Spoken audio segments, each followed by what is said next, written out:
ଆମେ କୌଣସି କାମକୁ କରିବାରେ ନିଜଠୁ ଅଧିକ ଅନ୍ୟ ଉପରେ ଭରସା କରିଥାଉ ଆଉ ଆମକୁ ଲାଗେ ଯେ ଆମଠାରୁ ସେ ଭଲ କରିବ ଏ କାମ ଆଉ ଆମେ ନିଜ ଉପରେ ଭରସା କରୁନା ଆଉ ଡର ଲାଗେ ବି କାମ କରିବାକୁ।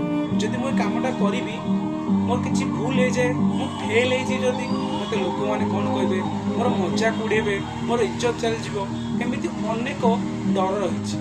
କିନ୍ତୁ ମୁଁ ଜାଣିପାରୁନି ଡର କ'ଣ ପାଇଁ ରହିଛି। ଆମେ ତ କେଉଁ ମୋଗଲ ସମ୍ରାଟଙ୍କ ପୁଅ ନାହିଁ କିମ୍ବା ଚୋଡ଼ଗଙ୍ଗ ଦେବଙ୍କ ନାତି ନାହିଁ ଯେ ହାରିଯିବା ଦ୍ୱାରା ଆମର ରାଜ୍ୟ ସିଂହାସନଟି ଚାଲିଯିବ, ଏମିତି ନାହିଁ ନା।